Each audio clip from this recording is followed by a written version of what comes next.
Hi, good evening. I'm Meredith Lego. Welcome to my channel on Ascension Science and the Expansion of Consciousness. For those who are new, basically on this channel, I share basically teachings and or messages that I am able to essentially channel or transcribe from beings who I connect with interdimensionally or extradimensionally. And I do this basically when I'm meditating or after meditation.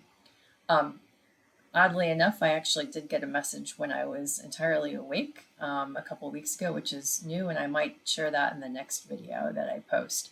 But today I'm going to be sharing a message that I asked on what's going on with the upcoming eclipse that I believe is scheduled for April 8th. So there's a lot of sort of news going on around that, and just wanted to get the perspective of the collective consciousness group who I get many messages from these days.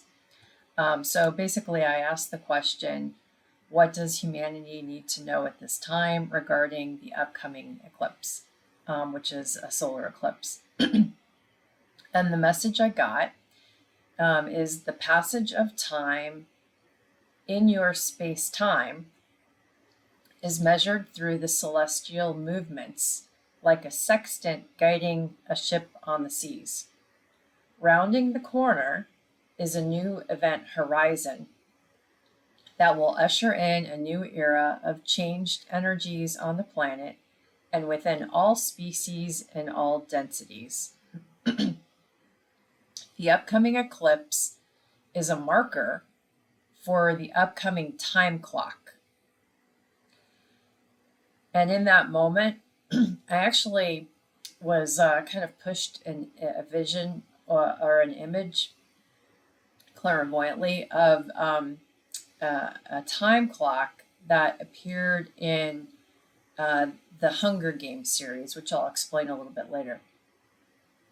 Every moment or every movement of the stars has a purpose and a meaning for you. Okay. So again, the passage of time in your space-time is measured through the celestial movements like a sextant guiding a ship on the seas. Rounding the corner is a new event horizon that will usher in a new era of changed energies on the planet and within all species and all densities. The upcoming eclipse is a marker for the upcoming time clock. Every movement of the stars has a purpose and a meaning for you. So first of all, it's going to unpack that message a little bit. For those of you who don't know, and I kind of had to relook it up because sextant is not something that I normally speak all the time. So I had to relook up what a sextant was. But it's an instrument for determining the angle between the horizon and the celestial body, a celestial body such as the sun, the moon, the stars. And it was used when ships were sailing the oceans to determine latitude and longitude. So they're basically saying that, our experience through time is measured through the celestial events, almost like the sextant is helping to guide a ship through the seas. So it's kind of like our compass through time. The stars are like a compass through time. And then they say, rounding the corner is a new event horizon. So this had particular meaning for me, and it's taken me a long time to figure out the significance of event horizons. So I think I might have explained this a long time ago, maybe in an early video, but just to before I go into the history of this, for those of you who don't know, an event horizon basically it's a theoretical boundary around a black hole beyond which no light or other radiation can escape. Yeah, essentially. So if you kind of, I encourage you to kind of look it up on Google, but out in space, there's black holes, and essentially you'll see like a whirling of light, and it's some people have a lot of thoughts about what could be causing the black hole. Is it sort of a collapsed star? But essentially, light and gravity is pulled into it. Now, my first experience, actually, one of the very first out of body experiences I had, honestly, was witnessing or being on the edge of an event horizon. So I was out in outer space, what I thought was outer space. Really confused because it was my first experience. I was on the outside of a black hole in like around the event horizon looking down, and there was a slew of golden grid lines, kind of like this, like golden grid lines, massive. They were huge, cutting across the space around me. And then I was snapped into ground level in what looked like the Amazon forest. Realized that I was in the body of a snake shedding its skin, and I had a shaman, a Mayan shaman, basically giving me the message to pursue, to like push, continue, continue. The next day, I actually had a Reiki session, and my Reiki guide, who I didn't talk to about this particular experience, was getting the same message. So he's like, there's a message coming in for you to push and to pursue. So that sort of was a real eye-opening experience for me personally. So it took me a long time to figure out what this event horizon was about. So I think more than just the fact that it's a boundary, black holes are enormously significant for time and no time. And so when I first started connecting with a being, it was with an ascended master named Holographic. And I would encourage you to go back to some of the videos that I post in the description section. But he basically described to me basically how I can't remember exactly what the topic was, but it had to do actually with how infinity is actually created, and it is through a black hole.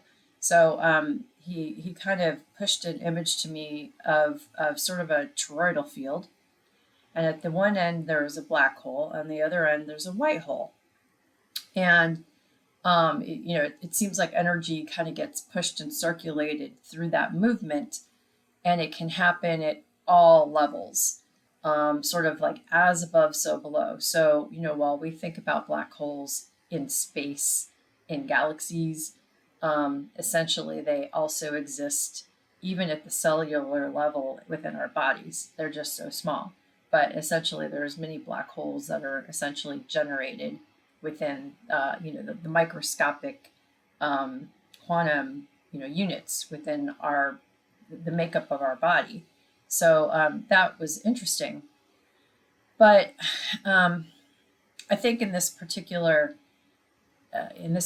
message, the concept of event horizon is really that these black holes in the event horizons actually also are connected with time and timelines.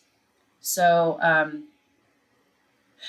I had another, and I finally connected the dots, I think, through this particular channeling.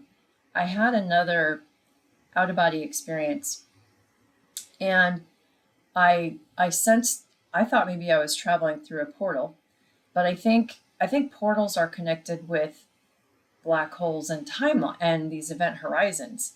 So essentially, I got pulled out of the body, and the first thing that I saw and experienced going through was, it seemed like it was like, I don't know, like a laser beam that was almost fogged out, like maybe in a disco, like in a disco dancing floor or something like that. It kind of reminded me of a strobe light.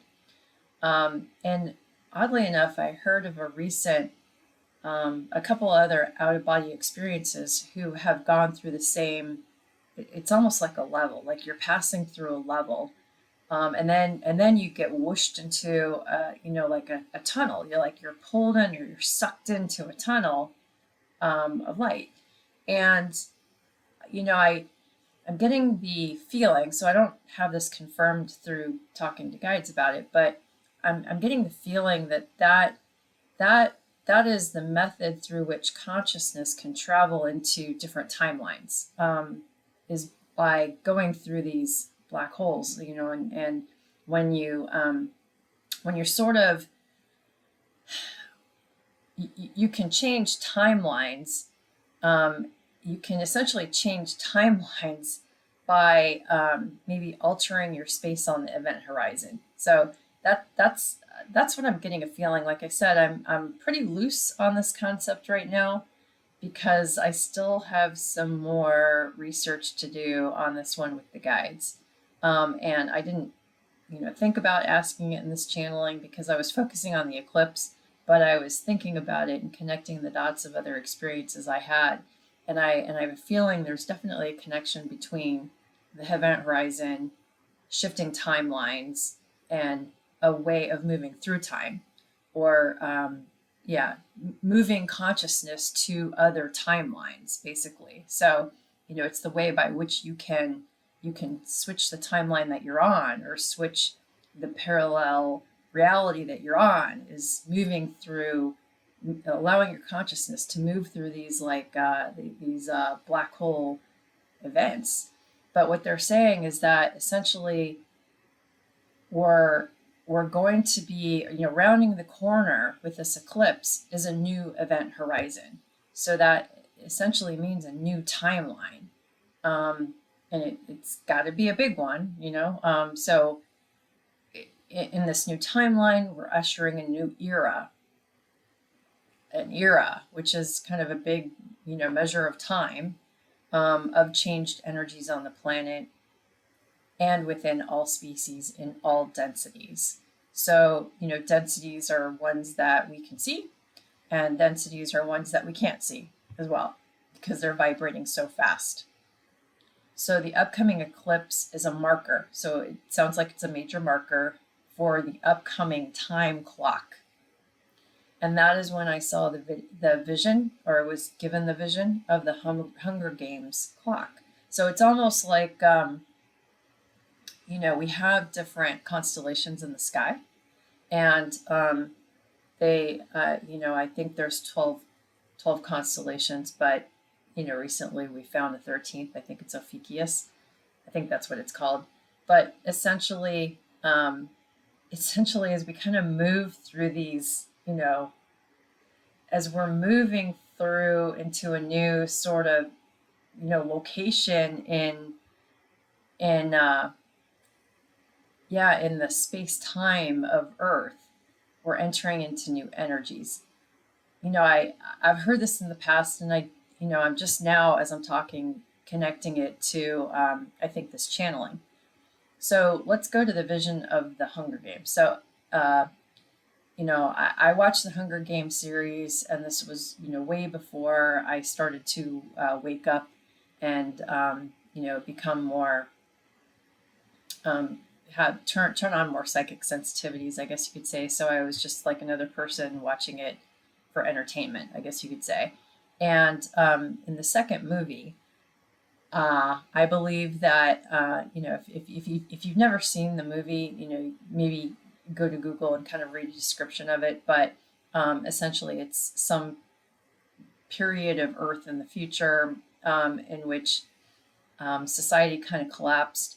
And as a way to sort of make amends and remember the past of not repeating itself, society is turned into a process of essentially sacrificing children from each part of the territory or the country that they're in. They sacrifice them once a year in what's called a Hunger Game, where I don't know, like 12 different kids between the age of like 11 to 18 are entered into an arena, kind of like the gladiator games, and whoever survives not being killed or dying in the process essentially win the game. And it's not very good for the ones that get selected, and there's a lot of fear around it, and basically the government's very controlling over all of society. So it's kind of got this dystopian feel to the whole movie.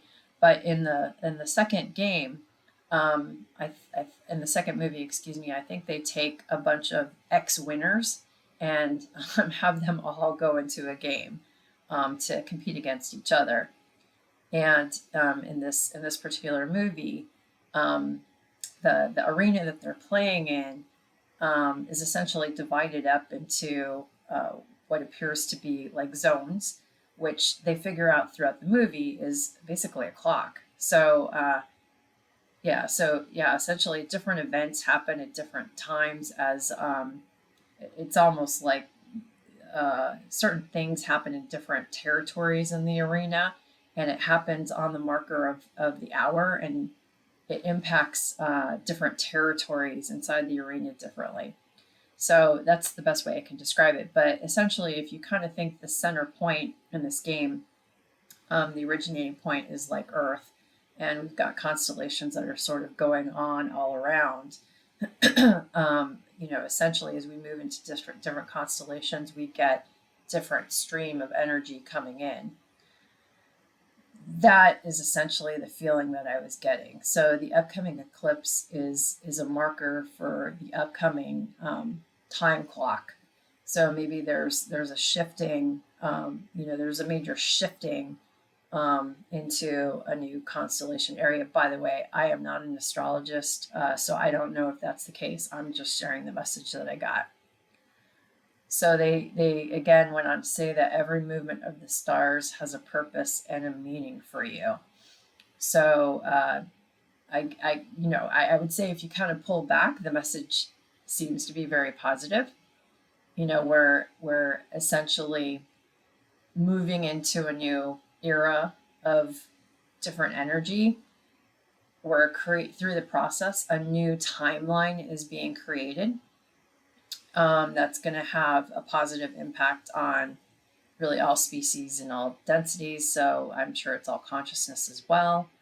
And the upcoming eclipse is a marker for the upcoming time clock. So maybe it's sort of like a key event that says, okay, it's time to shift into the new section of the clock, or I don't know if it's like a whole new constellation wedge, if you will, but we're shifting into that new section of the clock. And again, the event horizon message, I think, is significant because our consciousness essentially is going to be experiencing a completely new timeline through this process. So I'm sorry for the message being a little bit cryptic, because I was kind of thinking in the moment and connecting other dots as I was starting to talk it through. But again, just wanted to share this message about what my guides and this collective consciousness I work with felt was important for you to know about this upcoming eclipse on April the 8th. So with that, I hope it provided you some value, and it sounds like it's good news going forward. So with that, we'll see you in future videos. And if you like the video, give it a thumbs up. And as always, kind of keep what resonates with you and discard the rest. Thanks very much. Bye.